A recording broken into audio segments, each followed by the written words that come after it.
Ladies and gentlemen, the First Lady of the United States, Melania Trump.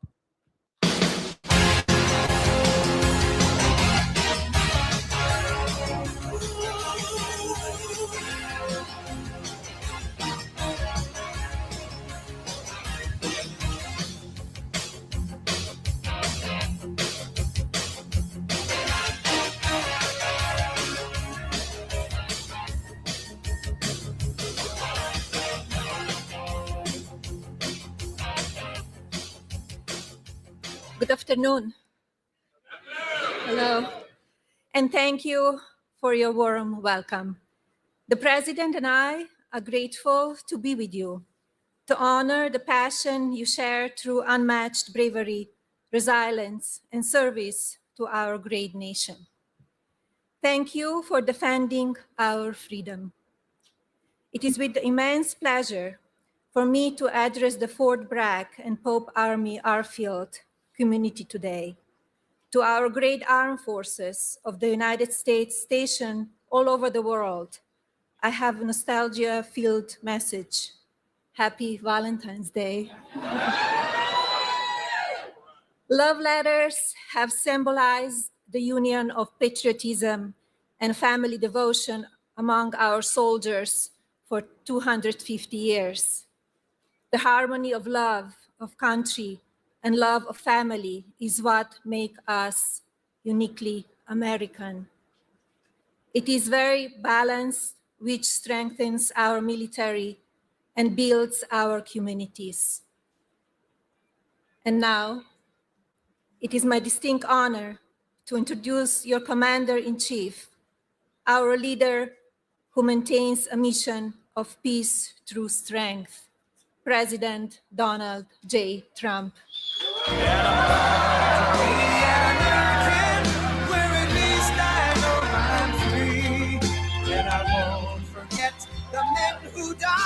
Who gave that light to me, and I gladly stand up next to you and defend her still today.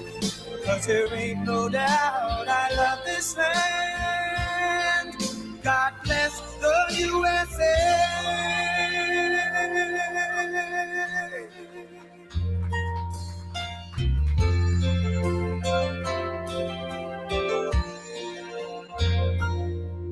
From the lakes of Minnesota to the hills of Tennessee, across the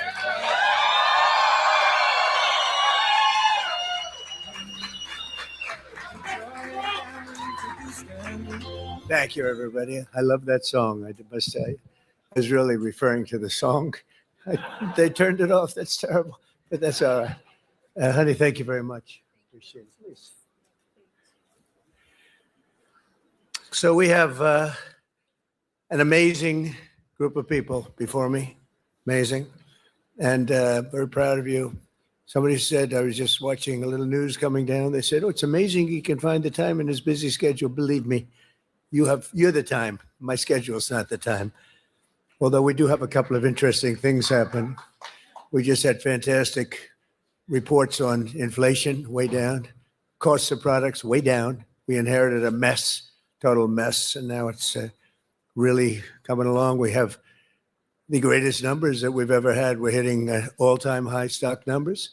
We're hitting all-time high S&P and Dow numbers. You saw that a few days ago at the end of the first year. They said that it was going to take maybe 4 years, the end of the term, to hit 50,000 on the Dow. We did it in 1 year. And likewise, to hit 7,000 on the S&P was going to take at least 4 years, could be 5 or 6. We did it in 1 year. So, and all I know is forget about the stock market, forget about Wall Street. Your 401ks are doing very well. I don't have to ask you. Is anybody doing poorly with their 401k? If they were, you're a pretty bad investor, I'll tell you. But I want to thank Melania. Our country is truly blessed to have such a phenomenal First Lady. And now she's a movie star on top. Can you believe? She did a movie. It's the hottest thing you've ever. It's crazy. Congratulations, by the way. Very good. You know who loves that movie? The ladies, they go see it 3-4 times. That's what I heard. They go see it with the husband. Husband really likes it a lot, but the women go back and see it. But she's a great first lady. And I'm thrilled to be back on one of the greatest and most celebrated military bases in the history of the world, Fort Bragg. We have your name back. We got your name back from the radical left. The radical left is not happy about it. It's another reason you have to vote for us, because they'll change it back to whatever it might be. This is the home of the legendary Green Berets, the home of the Sky Dragons, and the All-American 82nd Airborne. And in particular, I hear that we are joined by many exceptional soldiers from the 1st Brigade Combat Team, also known as the Devils in Baggy Pants. What's that all about? The Devils, they are devils. And you are devils, I was. And I have no higher honor in life than to be your commander-in-chief. I'm so proud of you all. And so let me begin by saying a very, very big thank you to our great warriors and the men and women of the United States Army. Unbelievable. Very special thanks also to all of the incredible military families who are here today. You know, without that family, our soldiers would not be the same. It's a whole big deal. I don't think they get enough credit, but they do get credit with me. That's why I sent you 1776 a couple of weeks ago, a little while ago. We had a lot of money coming into our country from tariffs. And I said, let's send a little to our, so, you know, they came in, they said, sir, we can do 1,775. I said, oh, that's good. They put the number. I said, you know, if we add one more dollar, it's 1776. I said, add a dollar. Add a dollar. Did everybody get 1776? I think so, right? You think the Democrats would have done that? Forget it. But it's really because of your incredible sacrifices to keep America safe and free. There's nobody more respected than the people in this room. We're also joined by General Gregory Anderson, General Brandon Tagmeyer, Secretary Howard Lutnick, Senator Ted Budd. He's doing a fantastic job, too. Members of Congress, Mark Harris, Pat Harrigan, Brad Knott, David Rouser, Addison McDowell, and your own congressman from right here in the district, a really great guy. He's a real leader, too. Richard Hudson. Where are they? Where are they all? Look at them. They're all dressed up. They have to be nice to you, because without your vote, forget it. They're out of commission, right, fellas? But what a good job. And Richard, this is your area. Congratulations. He's always bugging me for more money for Fort Bragg. I said, Richard, get off my back. And we're going to do that. You know, they're talking about a big compound, right? And we're going to get that done. We're going to get it done for you. Now, if the Democrats get in, it's not going to happen. I guarantee you that. But we're going to get that done. That's your number one priority, I think. Richard Hudson. So you have another man who is running for the Senate, who is phenomenal. The only thing is, he's not as well known. He was behind the scenes. He was the head of my 3 campaigns. I won all 3 times here by a lot. It wasn't even close. And he was responsible, along with Laura Trump. Laura is fantastic, born here and loves the area, but they work together. But Michael Watley, if he's here, I don't know. Michael, will you come here for a second, please? He's running for the Senate. And if he gets in, you're going to be taken care of. If he doesn't get in, we're going to be stripping the military like they always do, the Democrats. This is a man who was the head of North Carolina. So he did so well that I said, who is that guy that did so well? Because when it came time to picking the head of the Republican Party, I picked him. And you saw what happened in the last election. We won in a landslide. We won every swing state, all 7 swing states. We won by millions of votes, the popular vote. You know, the first time I won, but they say I didn't win the popular vote. You know I did. I won it by a lot, but they say I didn't. So every time they'd introduce Donald Trump, who didn't win the popular vote, but he, you know, whatever. I said, I don't ever want that to happen again. But we did. We won everything. And this is a man that was in charge of this state. He did so well here. There was nobody else that I even considered to run the RNC. That's the whole country. And we had a big victory just recently that you know very well, a victory like they've never seen. So I'd just like you to say a couple of words, Michael. Congratulations. Thank you. Good to see you. In 2015, Donald Trump came down an escalator and said that he was going to make America great, that he was going to protect our country, that he was going to make sure that our men and women in uniform had what they needed to protect our interests and our allies around the world. And North Carolina stood up and said, that's our guy. And in his term in office and in this term in office, there has never been a president who has fought for Fort Bragg, who has fought for the men and women in uniform in North Carolina, as well as our veterans, more and harder and better than Donald J. Trump, our 45th and 47th president of the United States of America. I am thrilled that he has asked me to run for Senate in North Carolina and is giving me an opportunity to represent you and to fight for you and every other base that we have in this great state to protect our interests, to make sure that America and our allies are going to be protected. Because the highest, most important function for any government is to keep its communities and its citizens safe. And we have the best president right now to do that. And I am honored to be with him today. Thank you. Thank you. And the word is he's doing really well. But when I heard they were taking the name Fort Bragg off, I said, no. They're kidding. They're not gonna do. They did.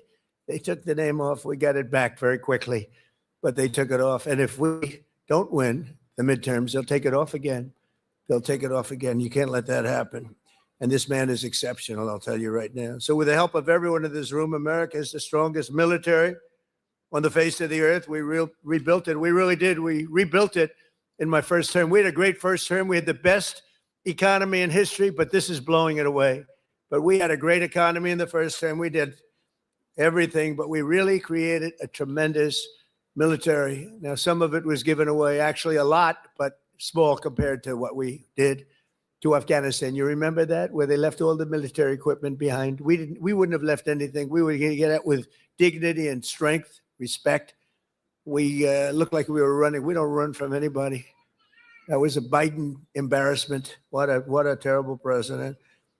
But we came back and we already have rebuilt our military to stronger than it was even then.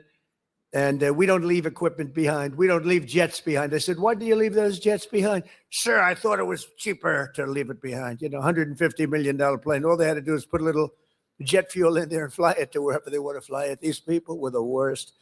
We can't let it happen again. Our military, if the Democrats get in, will be severely misserved. But we rebuilt it in my first term, and now we're making it stronger and bigger and better than ever before. The recruiting is through the roof. You know that after years of recruiting shortfalls, as an example, new enlistments have soared to record highs. We had a year and a half ago, nobody wanted to join the military. They didn't want to join the Army. You know that. It was like terrible. They didn't want to join the Army, the Navy, the Air Force, the Marines, the Coast Guard, or my beloved, how about that? Space Force. Do we like Space Force? It's turning out to be very important. But they tried to end that, and actually the military refused to allow that to happen. But you couldn't get people to join. And as soon as we won the election, that election took place on November 5th. From November 5th on, it was like a miracle. Now we have waiting lists for every branch of the military, waiting lists of people to get in. In other words, your jobs are wanted by everybody. And isn't that a better feeling? I'm looking at the smiling faces. We've got a lot of smiling faces. You should be smiling. Last year, the Navy and Air Force and Space Force all surpassed their recruiting goals by 5 months early, and the numbers are through the roof. In fact, it'd be a very good time to expand. You know, it's a good time to expand. But the Army did even better than the others, and you shattered your annual recruitment by almost 5 months and lots of days. But more importantly, the number and the quality of recruit has never been higher. This year, the Army is beating its recruitment goal by 116%. And I'm very proud of that. I was very embarrassed for a period of years as I watched how badly this country was run, standing outside and hearing constantly that we couldn't get people to join our our great forces. We ended the scourge of political correctness in our military. We renamed the Department of Defense to the Department of War. Think of it, we won World War I. We won everything, World War II, and everything before, during, and a little bit after, except we fought a little bit differently. We fought to be politically correct. We were a politically correct force with the presidents. But now we have a real force, and you see that with what we did in Iran with the B-2 bombers. A lot of you were involved in that. And what we did recently in Venezuela, nobody ever saw anything like that happen. A Venezuelan general who was on the site, but he moved out fast enough that he lived, because most of them didn't. But he was on the site. He said, we were totally prepared. We saw the planes coming. We saw everything coming. You know, they're a good, strong force. And he said, we got hit like nobody's. They were hit from 17 different directions. They said, there's never been anything like that. It was over in like literally a minute. Everybody was running for the hills. And that's what we have. We have the strongest military in the world by far. We have the best equipment. We have the greatest people, soldiers. We brought back merit as the sole consideration for advancement and promotion in our military. We won the Supreme Court case, shockingly in that case. It took courage to come up with that decision. It's based on merit. Now you want to get into a college, it's based on merit. It's not based on anything else. You want to get into the military, you got to have a little muscle. You got to be strong, like these people here. It's like you're like central casting. I'm looking at all these beautiful looking people, but you have to be a certain type to do well. And we were taking anybody that wanted to get in because we wanted to be politically correct. No, it's based on merit now. You get into the military based on merit, and other places also based on merit. There might be advantages to other people in other fields, but this is all based on merit. As long as I'm president, we will be the best led, the best trained, the best equipped, the most disciplined, and the most elite fighting force the world has ever seen. That's what we've turned out to be, and everybody knows it. They all know it. Every country knows it. I speak to all of them. They know exactly what they would be up against. Hopefully, we'll never have to test them. And because of our strength and because of what we do, we probably won't have to be tested. That's why this year we're investing also $1 trillion in our armed forces, most we've ever spent. And next year it's being raised. In fact, we're going to be building a number of battleships. You ever hear of battleship? You know, World War II, you saw those big ships, the Iowa, the Alabama, the Missouri, they're going there, sailing through that water like it's nothing. Those big waves are crashing into the front. The hulls are made of 7 inches of steel, not aluminum. Aluminum's fine, by the way. I don't want to hurt the industry. We're doing very well. But I'll take steel. And it's going through those waves like it's a hot knife through butter, right? And it was incredible. It was a great thing. It was a great act of beauty. When you looked at that, the scenes, Victory at Sea, I don't know, has anyone ever seen Victory at Sea? Probably the ones that have would have joined the armed forces when you have, but Victory at Sea. And you looked at those battleships. So now we're building 10 of them, initial order, 10. And I said, what about reinstating the old ships? We have some of them in dry dock. Some of them are museums right now, like the Iowas and Rancho Palos Verdes in California. You have a couple of them, and they're still very powerful looking to me. So I said, what about bringing them back? They said, sir, it'd be no good. Why do you say that? The new battleship that we have, which I've seen and helped design, I put a little more spirit in the hull, a little more, give me a little bit more hull. And I want that ship to look gorgeous, you know. Forget about stealth. They say, oh, it's stealth. They design ugly equipment for stealth. Well, we're designing great looking equipment, also stealth. But I said, well, what about bringing them back? Sir, the new ships, the new battleships that we have almost very soon under construction will be, listen to this, 100 times more powerful than the ships that we got to see in the 1940s. Think of that, 100 times more powerful. We need that. This way nobody messes with us, right? We need it. For every service member in our military, this historic investment also includes a well-deserved, across-the-board pay raise, not including 1776. And at my request just before Christmas, we did the, and really in honor of the 250th anniversary, we did that little special payment, which everybody appreciated, and it was an honor for me to do it. As part of the one big beautiful bill that we got approved, which was amazing because it really encompasses all 4 years of the term. We'll also be investing over $1 billion to improve on-base housing, and a lot more than that at Fort Bragg. We're going to be doing, if we get the congressman's wish, we're going to be doing a lot more than that. We're also going to spend billions of dollars on improving here and around the area. We're going to make it great because the people in this area have been so incredible. The spirit they had when they changed the name of this base, the spirit, not even military people, they were so proud of that name, Bragg. They said, we have to bring it back and keep the area safe. It's a great area. In fact, I'm thinking about moving here someday. Maybe I'll move here with our great movie star. We'll move here with our first lady. We'll move to Fort Bragg. Would you like that, darling? She loves you. It's a possibility. Actually, it's not a bad idea because we love it. But we want to keep this area safe, and we can't do that without the leaders. And your ex-governor is not one of them. It'd be a disaster if he got in. And one of the things that I just mentioned and saw, you saw the monster that killed an innocent young Ukrainian girl a couple of months ago, slitting her throat from behind. And this was the man, the governor, that allowed this man to get out and to do that. We don't do that. We don't do that. Everybody knew he was trouble. Many, many crimes. One of the worst pasts I've ever seen. And she sat down. She had her throat slit. And that's not going to happen with Michael Watley, that I can tell you. So I just want to tell you it's very important because our military has to be protected. Our people have to be protected. And they will decimate our military. Every time you come in as a Republican, and a lot of Republicans, they come in, they don't do anything about it. I do beyond what anyone's ever done, not even close, to give you all of the equipment you need. We're also purchasing 30 new and modified Abrams tanks. Still the best tank, right? Still.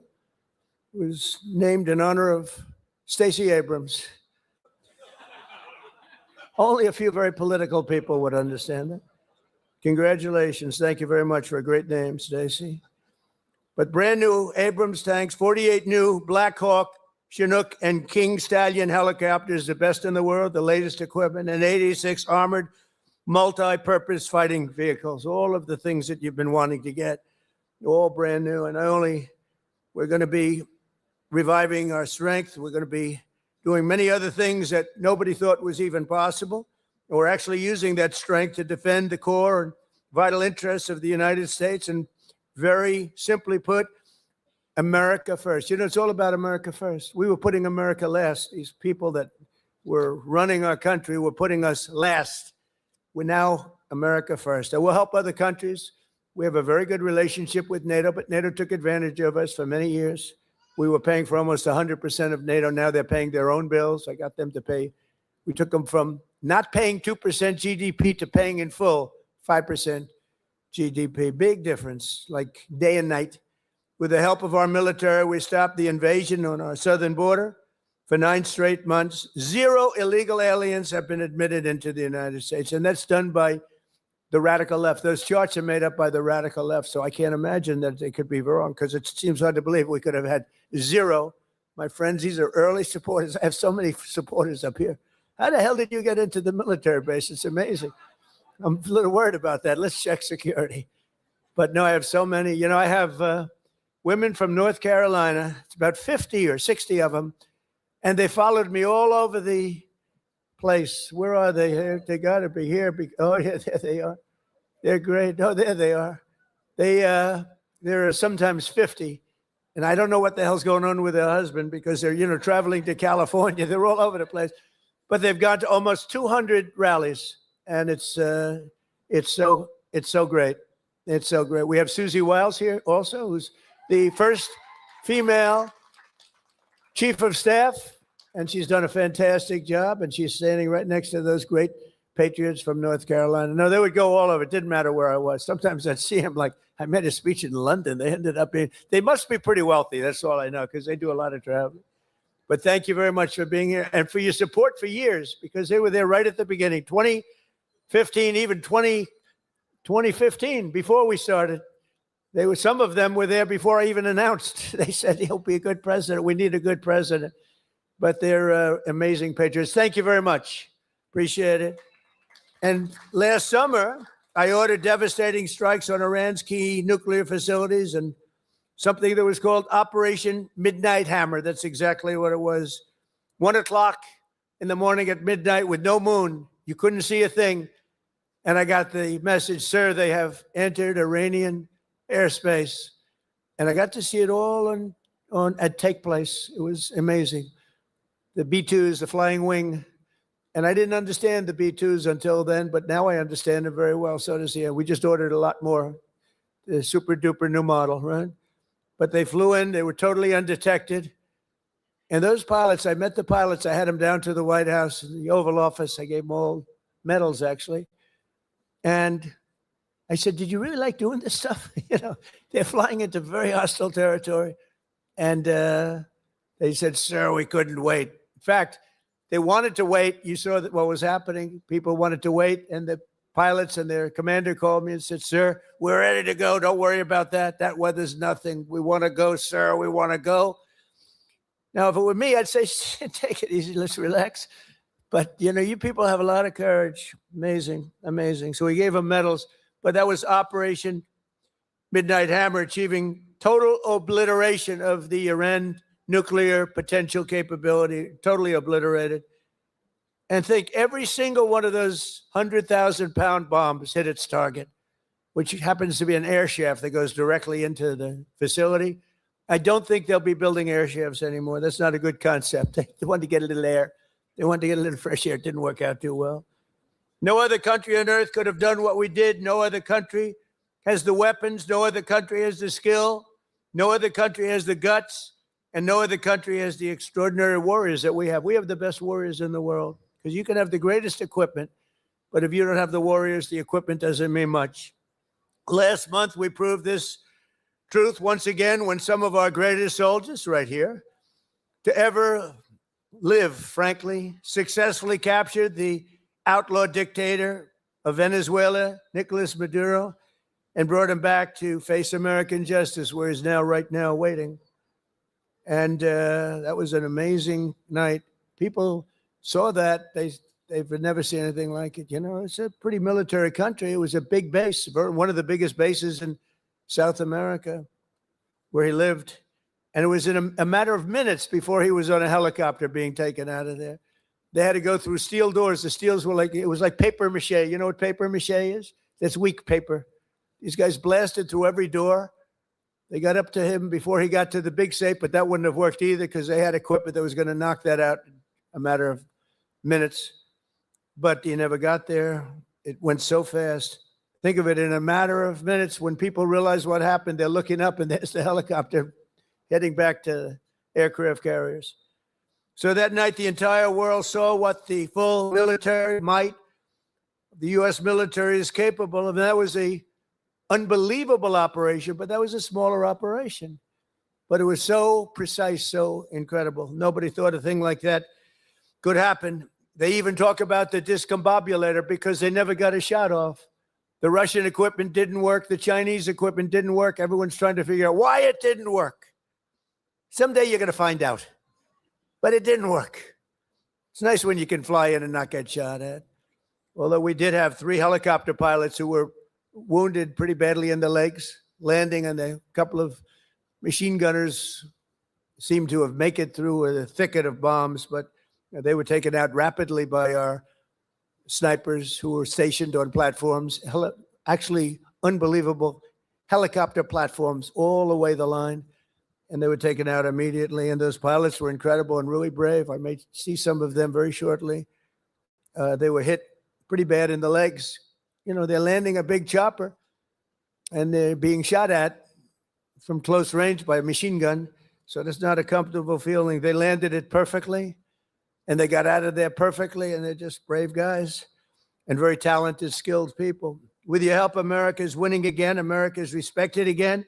And perhaps most importantly, we are feared by the enemies all over the globe. They fear us. And, you know, I don't like to say fear, but sometimes you have to have fear because that's the only thing that really will get the situation taken care of. We have a situation right now where we sent a very big carrier group to Iran.